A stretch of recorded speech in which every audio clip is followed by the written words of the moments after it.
Hey,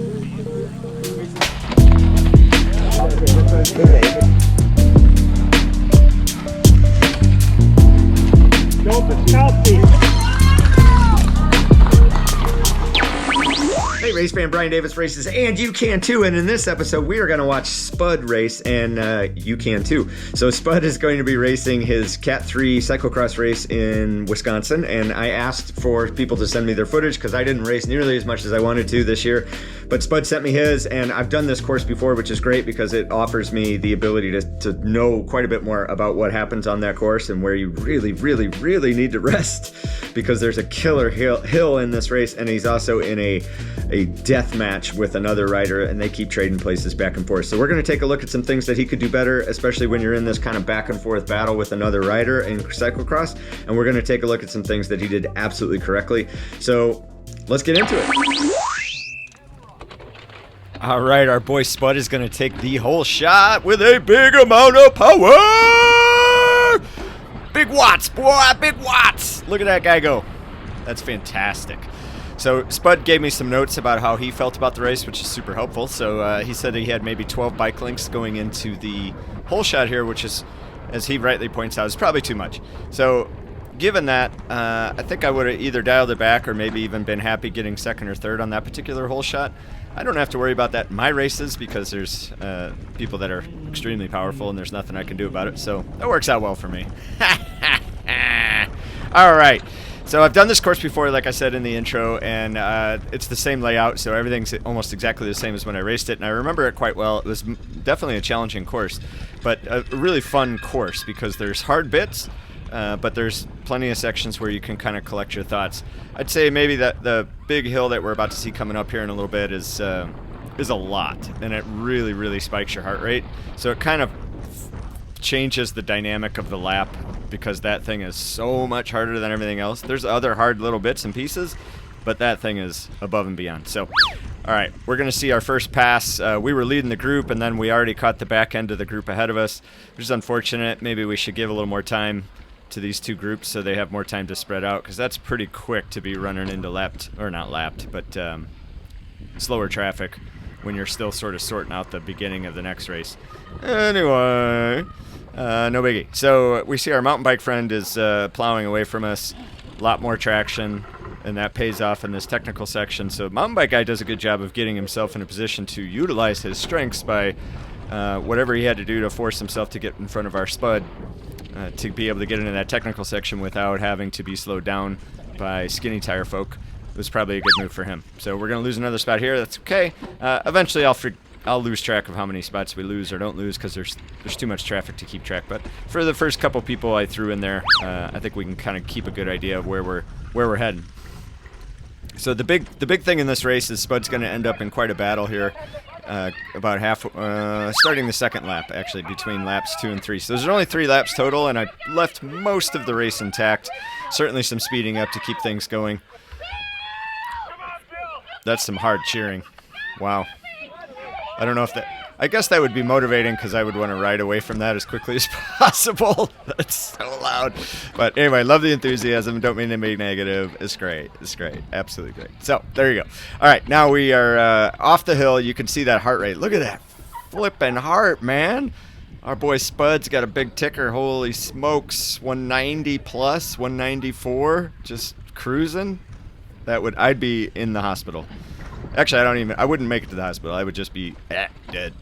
All right, so this downhill technical section, super interesting. It's just an endless stream of hot dog turns until you get to the bottom of this hill, and it gets a little tiresome even when you race it. So even in 2x speed, I know I'm making you dizzy, but thanks for bearing with me. Now, Spud keeps taking this line here. He goes to the left and then the right of that rock. I don't love that line. He stuck to it, so I didn't see the disadvantage of staying right. Although, though, like when you make a decision like that, you're turning left and then you're turning right to get back to where you were. So he ends up having 2 leans versus somebody else not leaning. And I think his thought process was, I'm going to stay left of that rock so I can get a straighter shot going into that straightaway that's going to go over the ridge, so to speak. Yeah, that may be true, but I don't necessarily know that it resulted in much speed gain from that. So We'll get back into some more twisties and turnies here. And we've let a few spots go. I don't know the number. Maybe you guys can count. So while you're watching, if you want to smash that like button, I'd appreciate it. I know Spud would appreciate it. So if you're a friend of Spud, be sure to smash that like button. If you like watching other people race other than just me, let me know that too in the comments. Or if you have footage to send, I can't get everybody, but they're kind of fun to mess around with, and I can be super critical because it's not me racing.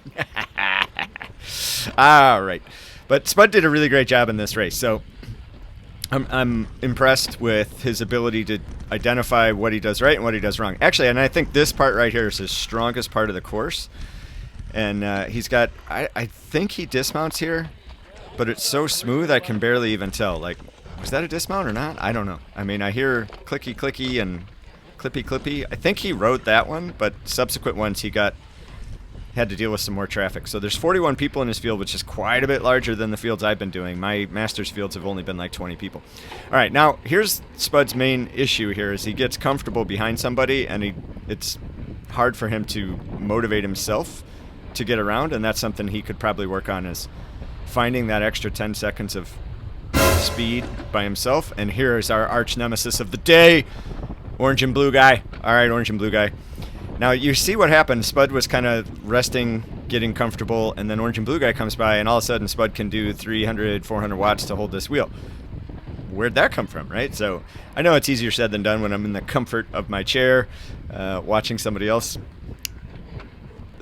lungs explode, but that's the case, right? So if you can talk yourself into blowing by that rider before where he was on the wheel, great. But if you're going to pass. Don't. Or work together, one of the two. Don't be kind of wishy-washy in the middle, which is a little bit of what Spud was doing there. So, orange and blue guys here. We're having a pretty good battle. We take the lead back. Yes! Screw you, orange and blue guy. This is Spud's race. You're just going to have to deal with that. Suck it. Suck it, buddy. All right, now we're in this really tough barrier section. Oh, there was orange and blue guy. He just went by us. Oh, there he is. Ah, orange and blue guy. All right, we got to really hustle to get orange and blue guy here. So, OB, we're going to call him OB from now on. So, the trick of that part right there was super interesting because Spud let OB. Now, Spud doesn't know this yet, but OB is not that great in the technical sections. He's got a lot of power. He can lay down big watts in the straightaways and sustain power. He's a pretty good climber, but he's not so great in the technical sections. And Spud's doing a great job of carrying more speed and looping these turns a bit more and going tape to tape, and that's generating quite a bit more speed than everybody else. And again, if he would have powered through that, maybe sprinted for 5 seconds, he could have taken that lead. Again, don't love that line. You see, he was right on that wheel, and now he's like doubling the wheel. Like, if you're going to do that, fine, but then use that momentum of that straightaway to power past that person. Again, easier said than done. Totally get it. So, little single track, not much room to pass there anyway.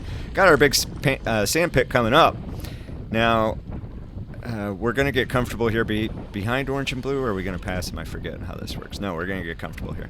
So, and I've ridden this sand, and I could make it to about here, and then I would fail. So almost exactly where Spud let it go. OB makes it through. It was super interesting for not, saying he's maybe not the most technically gifted, or his tires are, I mean, he could be an amazing rider. It's just tires are too heavy or something like that. So who knows? All right, now we're going to give up some spaces in this straightaway coming. Where is it? Where are you going? I shouldn't say we're going to give up spaces. We're just... Oh, we're clawing it back. Never mind. Maybe I got the wrong spot. That hill is no joke. I remember that guy. All right, we're going to lose somebody there. All right, we get one more twisty. Now we're coming up to Spud's best part of the course, but now he's kind of encumbered with traffic. So there's not much he could have done to prevent that, I don't think, in that spot. But this is his winning area. And to get jammed up with other folks is kind of unfortunate. And again, I don't think there's much he could have done about that. There's just some traffic there. Kind of is what it is. And that one... Yeah, there's the click. Okay, so he definitely dismounted that one. And now we're back up and running. And hopefully we're using this last little bit of technical to rest up before this long straightaway. So I think so Spud mentions in his notes that he'd like to work on power in the off season. I don't think it's necessarily power. I think it's more just recoverability. So doing some Zwift races, doing some over-unders. I think that's going to help him. I actually have exactly the same problem. So here was my tip that I did in the last cross race I did. So in the first race I did this season, I noticed my power would drop really low in these paved sections, like really embarrassingly low. And then the next lap I would set a power target for myself. And that might be something for Spud to work on too, is like, okay, if I'm going to be here, I think this is the right move to ride that wheel as long as possible up the straight. No reason to get out there and work if you're not going to, lay down the pass. So we're in our last lap. But I think that's what I would suggest to Spud, is when you get in those straightaways where he feels like his power drops in the straightaways, the asphalt sections, focus on a power target. You can hit it if you were properly motivated in your brain. You can hit that. You just need to motivate yourself. So we're going to take the lead back from OB. I shouldn't say the lead, but we're going to take this battle, this particular battle, this skirmish, belongs to Spud. And OB, I would like to express our desire for you to screw yourself again. But I don't think OB is going to throw in the towel just that easily on us. Spud's trying, though. Spud must have opened up a pretty good spot here. And I think another thing for Spud, if you go back and watch some of this video, he's a little timid in making the pass on riders in the previous race. So I wouldn't be afraid to say lead rider, lead rider, lead rider to try to get some of these spots. Now, they don't have to yield necessarily, but most of them probably would, especially at the back half of the field. And you'll see more of that activity in the first lap if you go back and watch that again. That timidness cost him, because other people from his field would come around because they weren't being timid. They would take it from him and go. And then Spud's, put on the back foot and having to catch those folks back. So, again, easier said than done. Not trying to sit here like I know everything, because I know exactly how I'd be feeling after this hill. I'd be suffering, like really, really suffering. And I know he is too, but oh my goodness. So there's OB, yep, there's his bike. OB, golly, this guy is relentless. And this is the spot, again, unfortunate, because if Spud could have kept the lead there, going into this long downhill technical section would have absolutely suited his skills. And now you see we're going to get caught behind OB, and I think there's time, like he'd be going faster there for sure. He'd be going faster down here. He'd be going faster up this hill. And now we're going to give up a little space, but that's fine. He would have been going much faster. He's putting on the brakes again, so much so that he takes the lead back. Ha-ha! OB! Stuff it, buddy. The lead is ours now. The lead is ours now. All right, Spud. Sputter. Tape to tape, tape to tape, tape to tape. Nice. Now, yep, you heard the click on the shift. Good. Power up. I would have stayed right there. Ah! Maybe he carries more speed this time, though. I'm sure he does, because there's no traffic, so it's good. His heart rate's at a settle down from 196 to 184, so there's maybe a positive. Does he make it through? Nope, not quite. And we're going to lose. No, we don't lose this time. Yeah, that's right. We don't give it back up to OB. OB must have struggled there, too. And we've decimated OB with those technical downhills, plus passing him just crushed his soul on the downhill. So he's licking his wounds. What's he going to do about it? All right, 1-2, skip a few. There he goes. OB takes the lead back. Ah! Now we're coming into the final little bit on our final lap here. So it's not a whole lot we can do. We're getting up to the section where Spud is the best on the course, where I think this is, again, his strong suit. He's got enough of a gap that I don't think the lap traffic is going to mess with him too much. He's going to close that gap to OB. Great. OB goes into that super slow. Like, dude, you're unclipped like 15 minutes before you needed to. So both of you guys can stay on the gas before that. Now, they're going to talk to each other here for a second. Spud's going to tell him, like, oh, I guess we're going to sprint it out. And OB says, challenge accepted. It's going to be a sprint, huh? No, I don't think I would have gone for that pass. Knowing it's a sprint, I would have tried to play a little bit of a decoy to be behind OB and let him do the work up this little hill. Instead, we took the lead, and we didn't just go for the kill right over the top of that rider, and then we left an opportunity for OB to come up. OB's going to give a quick check. No, clear. I think I got this guy.